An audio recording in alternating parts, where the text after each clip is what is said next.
ఇవన్నీ రాష్ట్రానికి రావాల్సిన ఆదాయాలు. రాష్ట్రానికి రావడం లేదు. రాష్ట్రానికి రావాల్సిన ఆదాయాలు పక్కదోవలో చంద్రబాబు నాయుడు గారికింత, ఎమ్మెల్యేకింత, వారి మాఫియా సైన్యానికింత అని చెప్పి లూటీ పద్ధతిలో పంచుకుంటా ఉన్నారు. బెల్ట్ షాపులు అమ్ముతున్నారు. ప్రతి గ్రామంలోనూ 1 కాదు, 2 కాదు, 3, 4, 5, 6, 10 బెల్ట్ షాపులు ఉన్నాయి. ప్రతి గ్రామంలోనూ కూడా ఆక్షన్ వాడి అమ్ముతా ఉన్నారు. ఏ బెల్ట్ షాపులో ఎంఆర్పి రేటుకి అమ్ముతున్నారండి? ప్రతి బెల్ట్ షాప్లోని ఎంఆర్పి రేటు కన్నా 20 రూపాయలకి ఎక్కువగా అమ్ముతున్నారు. ప్రతి బెల్ట్ షాప్, ప్రతి పర్మిట్ రూమ్లో, ఏ పర్మిట్ రూమ్లో అంటే ఎంఆర్పి రేటుకి అమ్ముతున్నారు. పర్మిట్ రూమ్లో ఇల్లీగల్. పర్మిట్ రూమ్లో వేసేది పెగ్గుల్లో వేస్తా ఉన్నారు. పెగ్గుల్లో వేసి ఏకంగా బాటిల్ పైన 30 రూపాయలు అధికంగా వసూలు చేస్తూ ఉన్నారు. ఆ డబ్బులు గవర్నమెంట్కి రాకోకుండా వీళ్ళ జోబీలు లేకపోతా ఉంది. దీంతోనే సరిపోదు అన్నట్టుగా ఏకంగా ప్రతి 5 బాటిళ్లకు 1 బాటిల్ ఏకంగా వీళ్ళంతటికి వీళ్ళే కుటీర పరిశ్రమ పెట్టి చీప్ లిక్కర్ వీళ్ళే తయారు చేసి కల్తీ లిక్కరు ఏకంగా ప్రతి 5 బాటిల్లో 1 బాటిల్ ఈరోజు అమ్ముతా ఉన్నారు. ఈ రోజుకి కల్తీ లిక్కర్ తాగి పిల్లలు, చదువుకున్న పిల్లలు, ఇంజనీరింగ్ చదువుకొని బయటకు ఏదో ఊర్లోకి ఏదో సెలవుల కోసం వస్తే 4 పిల్లలు చనిపోయే ఘటనలు ఈ మధ్య కాలంలో మనం చూసినాం.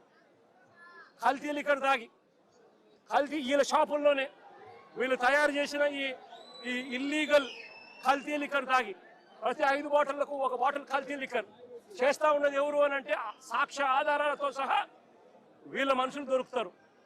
ఆ కల్తీ మద్యం కుటీర పరిశ్రమతో ఎవరంటే దొరికింది? జయచంద్రారెడ్డి అని తంబలపల్లెలో చంద్రబాబు నాయుడు తరపున తెలుగుదేశం పార్టీకి కంటెస్ట్ చేసిన క్యాండిడేట్ ఆయన తయారు చేస్తూ ఏకంగా ఎక్సైజ్ డిపార్ట్మెంట్కు దొరికితే లావాదేవీల్లో వాళ్లకు ఎక్సైజ్ డిపార్ట్మెంట్కు మధ్య లావాదేవీల్లో తేడాలు వచ్చి ఆ ఘటన బయటపడి దొరికితే దాంట్లో తెలుగుదేశం పార్టీ హయాం రాక్షస పాలన జరుగుతూ ఉంది. 18 నెలలుగా చంద్రబాబు నాయుడు గారే పాలన చేస్తూ ఉన్నాడు. ఇటువంటి రాక్షస పాలనలో ఎవడైనా మా పార్టీకి సంబంధించిన జోగి రమేష్ లాంటి వ్యక్తి ఎవరైనా వాళ్ళు లిక్కర్ నడుపుతారా? ఆలోచన చేయమని అడుగుతా ఉన్నాం. చంద్రబాబు నాయుడు గారు జోగి రమేష్ మీద కేసు పెడతాడు.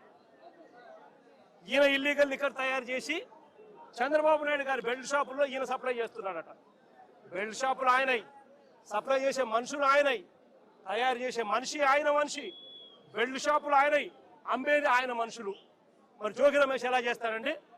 ఆయన మీద కూడా ఇలాంటిదే తప్పుడు కేసు పెట్టి ఏకంగా జైలుకు పంపించిన కేసు. ఇలా ప్రతి ఒక్కరిని కూడా ఆయనే తప్పు చేస్తాడు, ఆయనే అబద్ధాలు ఆడతాడు, ఆయనే అన్యాయం చేస్తాడు. ఆయనను ఎవరైనా ప్రశ్నిస్తే ఆయన మీద తిరిగి దొంగ ఆధారాలతో దొంగ సాక్ష్యాలు క్రియేట్ చేసి వాళ్ళ మీద తిరిగి కేసులు పెట్టే కార్యక్రమం ఈ జంగల్ రాజులో జరుగుతూ ఉంది. ఈ జంగల్ రాజులో పరాకాష్ట నిన్న అంబటి రాంబాబు అన్న జరిగిన విషయము, జోగి రమేష్ ఇంట్లో దాడి విషయము, అదే రకంగా రజనమ్మ మీద అటాక్ విషయము, అదేవిధంగా బ్రహ్మనాయుడు అన్న విషయము, కాకాని గోవర్ధన్ అన్న విషయము, ఇవన్నీ కూడా నిజంగా పరాకాష్ఠకు చేరిన విషయాలు. అన్నిటికన్నా ఆశ్చర్యం ఇంకోటి ఏంటో తెలుసా? ఒక మంత్రిని, అంబటి రాంబాబు అన్న ఒక మంత్రి, కాపు కులంలో నిజంగా గర్వంగా చెప్తా ఉన్నా నేను, ఒక టైగర్ అని కూడా చెప్తా నేను. గొప్పగా బ్రతికినాడు, గొప్పగా ఒక వాల్యూ ఉన్న వ్యక్తి, ఒక విలువలున్న వ్యక్తి అని కూడా నేను గట్టిగా చెప్తాను. అలాంటి వ్యక్తిని ఆశ్చర్యం కలిగించే విషయం ఏంటంటే తప్పుడు కేసులో ఇల్లీగల్గా ఆయన్ని అరెస్ట్ చేయడమే కాకుండా స్టేషన్లో ఈ నల్లపాడు సిఐ వంశీ అట, పట్టాభిపురం సిఐ ఇంకొకడు వెంకటేశ్వర్లు అంట, వీళ్ళు అంబటి రాంబాబు అన్నను ఫిజికల్గా కొట్టడం జరిగింది. ఫిజికల్గా ఒక మంత్రిని కొట్టడం, అబ్యూస్ చేయడం. నిజంగా ఏం ప్రజాస్వామ్యంలో ఉన్నామా లేదా అని ఆలోచన చేయమని అడుగుతా ఉన్నా నేను. ఎల్లకాలం ఈ ప్రభుత్వం ఉండదు. దాదాపుగా 200 మంది సిఐలు, ఎస్ఐలు, డిఎస్పీలు ఇటువంటి వాళ్ళు విఆర్లో ఉన్నారు. మీ ప్రభుత్వంలో మీరు వీళ్ళందరినీ కూడా పక్కన పెట్టిన పరిస్థితిలో వాళ్ళంతా ఉన్నారు. కేవలం మీకు సంబంధించిన వాళ్ళని కొంతమందిని మాత్రమే సిఐలుగా వేసుకున్నారు. కొంతమందిని మాత్రమే మీకు సంబంధించిన వాళ్ళని డిఎస్పీలను వేసుకున్నారు, డిఐజీలను మీ వాళ్ళని వేసుకున్నారు, ఎస్పీలు గత్యంతరం లేక మీకు ఊడిగం కాస్తా ఉన్నారు. బీహార్లో ఏం జరుగుతా ఉందో నాకు తెలియదు, కానీ ఇక్కడ జంగల్ రాజును మీరు సృష్టించి నడిపిస్తా ఉన్నారు. కానీ నేను అందరికీ కూడా ఒకటే చెప్తా ఉన్నా, ఎల్లకాలం ఇదే మాదిరిగానే జరగదు. 2 ఏళ్ళు కన్ను మూసుకుంటే అయిపోయింది, మరో 3 ఏళ్ళు కూడా కన్ను మూసుకుని కన్ను తెరిచేసరికి మరో 3 ఏళ్ళు కూడా అయిపోతుంది. ఆ తర్వాత వచ్చేది మాత్రం మా ప్రభుత్వం అని చెప్పి కూడా ప్రతి ఒక్కరికి కూడా ఈ సందర్భంగా కూడా చెప్తా ఉన్నా.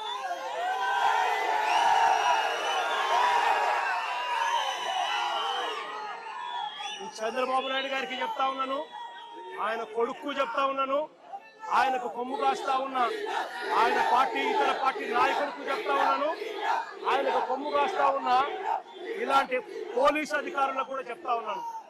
ఎల్లకాలం ఇలా అన్యాయం చేస్తా ఉంటే మాత్రం ఎప్పుడు కూడా దేవుడు చూస్తూ ఊరుకోవడానికి మాత్రం గుర్తుపెట్టుకోండి. ఖచ్చితంగా మీకు మొట్టికాయలు పడతాయి. రేపు పొద్దున మా ప్రభుత్వం వచ్చిన తర్వాత వీటి అన్నిటి మీద కూడా ఎంక్వైరీలు వేస్తాము, వడ్డీతో సహా చెల్లిస్తారు అని కూడా ఈ సందర్భంగా అందరికీ కూడా చెప్తా ఉన్నాం. అందరినీ కూడా బోన్లలో నిలబెడతాము, సాక్ష్యాలు ఆధారాలతో సహా యూనిఫామ్లు ఒక్కొక్కరికి కూడా ఇప్పించి వీళ్ళందరితో పాటు ఈ కాన్స్పిరసీలో భాగమైన ఇతర రాజకీయ నాయకులు ఎవరెవరైతే చేసినారో వాళ్ళందరినీ కూడా ఒక్కలో పెట్టి న్యాయం జరిగేట్టుగా వడ్డీతో సహా వీళ్ళంతా కూడా చెల్లించే పరిస్థితి కూడా వస్తుందని కూడా ఈ సందర్భంగా ప్రతి ఒక్కరికి కూడా హెచ్చరిస్తా ఉన్నా. జరుగుతూ ఉన్నది విషపూరిత విత్తనాలు నాటుతా ఉన్నారు. దయచేసి ఈ విషపూరిత విత్తనాలు నాటడం ఇప్పటికైనా ఆపండి. ఇది గన ఆపకపోతే గన రేపొద్దున ఈ విషపూరిత విత్తనాలు మీరొక్కరికే మీకు మాత్రమే వర్తిస్తాయని అనుకోవకండి. ఈ రోజు వైఎస్ఆర్సీపీకి సంబంధించిన ప్రతి గ్రామ స్థాయిలో కూడా ప్రతి కార్యకర్త కూడా దెబ్బతినున్నాడు, ప్రతి నాయకుడు దెబ్బతినున్నాడు. మీరు చేస్తా ఉన్న అన్యాయానికి వీళ్ళంతా కూడా దెబ్బతిని ఉన్నారు.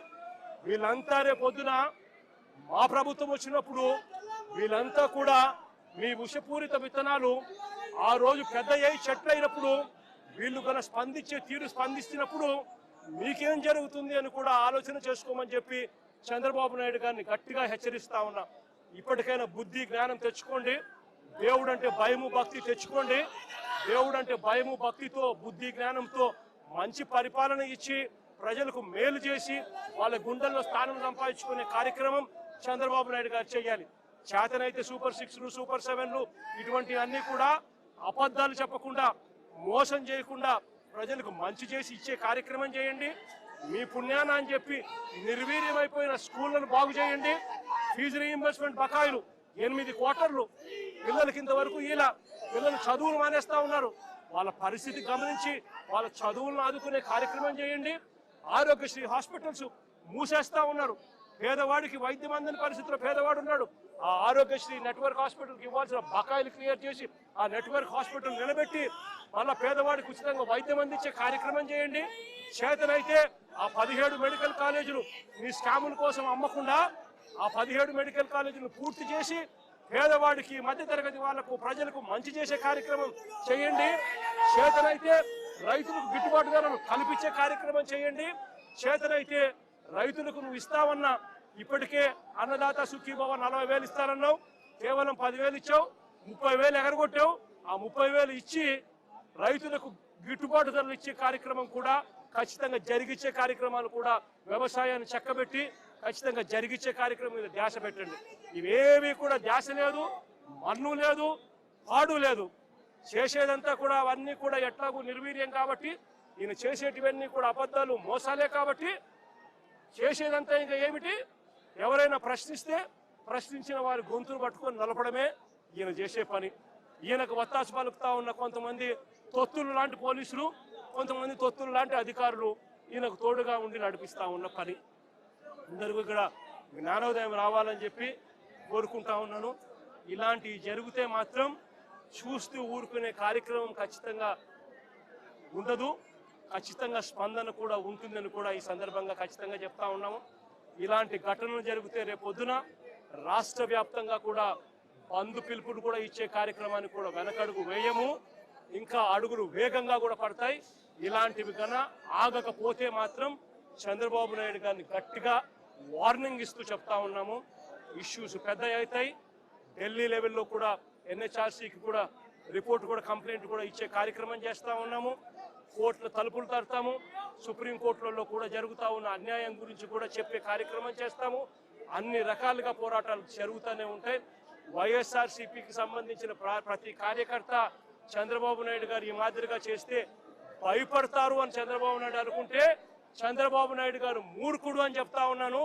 బంతి ఎంత బలంగా నేలకేసి కొడితే బంతి అంత బలంగా 4 ఇంతల వేగంతో పైకి లేస్తుంది అన్నట్టుగా వైఎస్ఆర్ కాంగ్రెస్ పార్టీ కార్యకర్తలు 4 ఇంతల వేగంతో ఇంకా రెచ్చిపోయి చంద్రబాబు నాయుడు గారి ప్రభుత్వాన్ని కూపటి వేలతో సహా పెకిలించి వేసే కార్యక్రమం కూడా జరుగుతుందని కూడా ఈ సందర్భంగా గట్టిగా చెప్తా ఉన్నాను.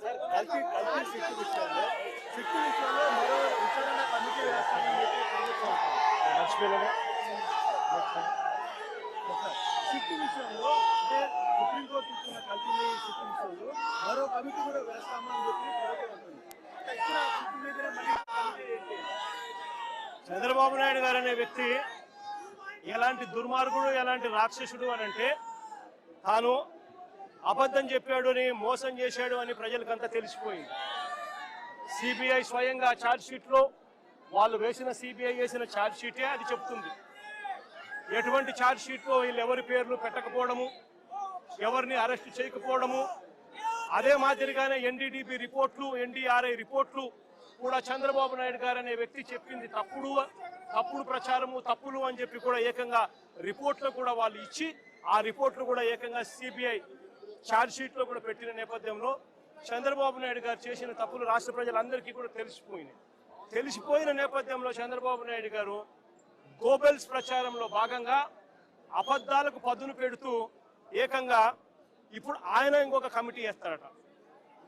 రాష్ట్ర ప్రభుత్వం ఇంకొక కమిటీ వేసి సిబిఐ చెప్పింది తప్పు, NDDB రిపోర్ట్ ఇచ్చింది తప్పు, NDRI ఇచ్చింది తప్పు, కానీ చంద్రబాబు నాయుడు వేసే ఆయన కమిటీ రిపోర్ట్ మాత్రం అదే మాదిరిగా చెప్పాలి అని చెప్తూ ఆయనకు కావలసిన విధంగా ఇంకొక రిపోర్ట్ వేసుకొని రాష్ట్ర ప్రజల మీద దాన్ని కూడా రుద్దే ప్రయత్నం కూడా చేస్తూ ఉన్నాడనంటే ఇంతకన్నా దిగజారిపోయిన రాజకీయ నాయకుడు ప్రపంచ చరిత్రలో ఎత్తినా కూడా ఎక్కడా కూడా కనిపించడు అని సందర్భంగా చెప్తాను.